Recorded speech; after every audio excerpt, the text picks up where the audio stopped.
Hello everyone, मैं हूँ सोनिया जोशी। मेरे इस यूट्यूब के चैनल में आपका बहुत बहुत स्वागत है। अभी मैं जो टॉपिक लेने वाली हूँ वो ज्योतिष से रिलेटेड है, एस्ट्रोलॉजी से संबंधित है। 6th हाउस, जिसे हम शत्रु का घर भी कहते हैं, उसके बारे में आपको जानकारी दी जाएगी। 3rd हाउस, 6th हाउस और 12th हाउस, इन तीनों घरों का को बहुत ही खतरनाक घर कहा जाता है। लेकिन अगर ये मजबूत ना हो तीनों, तो हमारी लाइफ में दिक्कतें बढ़ती ही जाती हैं। तो हम 3rd हाउस नहीं लेंगे, आज हम 6th हाउस लेंगे। अगर आपकी लाइफ में बहुत ज़्यादा प्रॉब्लम्स बढ़ गई हैं, कोई मुकदमा चल रहा है, कोर्ट कचहरी का केस, बेवजह लांछन, झूठे आरोप, या फिर आप शारीरिक कष्ट में हो, किसी भी तरह की कोई बीमारी चल रही है और वो ठीक नहीं हो रही है या उनको डायग्नोज नहीं कर पा रहे हो, तो डेफिनेटली इसका संबंध आपके 6th हाउस से। आप अपनी कुंडली को चेक करवाइए और उसके हिसाब से आप उपाय कीजिए। तो सबसे पहले तो वैदिक ज्योतिष के हिसाब से मैं आपको बताऊंगी, 6th हाउस को शत्रु घर भी कहा जाता है। इसका मजबूत होना बहुत ज़्यादा ज़रूरी है। और 3rd हाउस को पराक्रम का घर कहा जाता है, उसका मजबूत होना भी बहुत ज़रूरी है। अगर 6th हाउस में कोई ऐसे ग्रह बैठ जाते हैं जैसे जो अच्छे हैं, वो अपना नेगेटिव इफेक्ट दिखाते हैं, उसमें जो पापी ग्रह होते हैं, दुष्ट ग्रह होते हैं, उनका वहाँ बैठना अच्छा माना जाता है।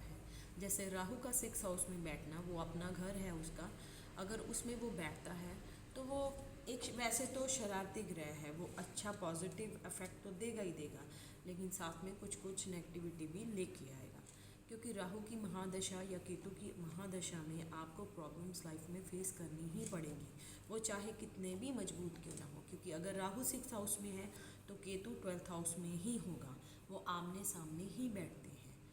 तो बेसिकली मैं आपको ये बताऊंगी कि अगर कोई आम इंसान है, उनको शायद मेरी ये बातें नहीं समझ में आ रही होंगी, लेकिन आप अपनी लाइफ में ये चीज़ें नोटिस कीजिए कि बेवजह कोर्ट कचहरी में आपको जाना पड़ रहा है या बेवजह घर में बीमारियां बढ़ रही हैं। और इसके जो वास्तु दोष आते हैं घर में, कि बेवजह इलेक्ट्रिक जो सामान है वो ख़राब होना शुरू हो जाता है। एक इलेक्ट्रॉनिक सामान आपका ख़राब होना, जलने लग जाती हैं, लाइटें, पंखे, ये सब जलने लग जाते हैं, तो ये इसका सिम्टम है। अगर ऐसा कुछ भी हो रहा है तो सबसे पहले 6th हाउस को मजबूत करने के लिए अपनी छत को, घर की छत को साफ रखिए और पक्षियों को दाना पानी डालना मत भूलिए। उनको डेली दाना और पानी आपने डालना ही डालना है।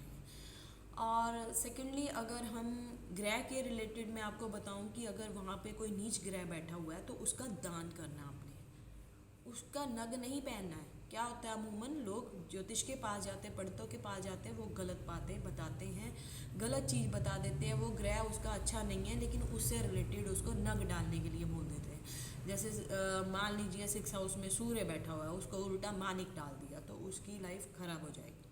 ठीक है, हमने उस घर में जो ग्रह बैठा हुआ है या जो राशि है और उसका ग्रह कहाँ पर बैठा हुआ है उसको देखना है। अगर वो मजबूत नहीं है, ठीक नहीं है, तो हमने उससे रिलेटेड दान करना है। मान लीजिए गुरु बैठा है 6th हाउस में, तो आपने चने की दाल को दान करना है, ना कि पुखराज को डाल लेना। अगर आप पुखराज डालते हो, अगर कोई भी ग्रह आपका नीच है और आप उससे संबंधित कोई भी रिंग डाल लेते हो, नग डाल लेते हो, तो वो आपको साइड इफ़ेक्ट्स करेंगे। तो बेटर ये है कि आप अपनी कुंडली को अच्छे से दिखाएं। अगर आपकी लाइफ में इससे संबंधित कोई प्रॉब्लम चल रही है, मनी रिलेटेड शत्रु बहुत बढ़ रहे हैं, कोर्ट कचहरी का केस चल रहा है, शरीर में कष्ट आते ही जा रहे हैं, जा नहीं रहे हैं, या फिर उनका डायग्नोज नहीं हो पा रहा कि क्या है, बॉडी में क्या चल रहा है, तो आप अपनी कुंडली का विश्लेषण करवाइए किसी अच्छे पंडित से और 6th हाउस का इलाज करवाइए। और आप खुद देखेंगे कि इस तरह से वो प्रॉब्लम दूर हो जाएंगी कि आपको पता भी नहीं लगेगा कि लाइफ में कोई प्रॉब्लम भी थी। और जो मैंने अभी छोटा से 2 टिप्स दिए हैं उनको ज़रूर समझिए कि अपनी घर की छत को साफ़ रखिए, दाना पानी पक्षियों को ज़रूर डालिए।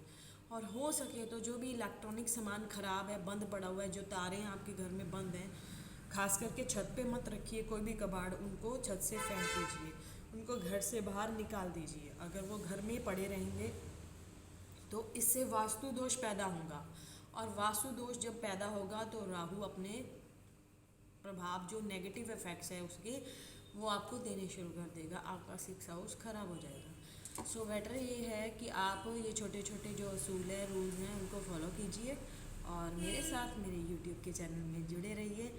अगर आप मुझे अपनी कुंडली या टेवा दिखाना चाहते हो तो मेरे नंबर पर आप व्हाट्सएप कीजिए 9877627413। और इसके साथ साथ मैं आपसे इजाज़त चाहती हूँ। नमस्कार, गुड बाय।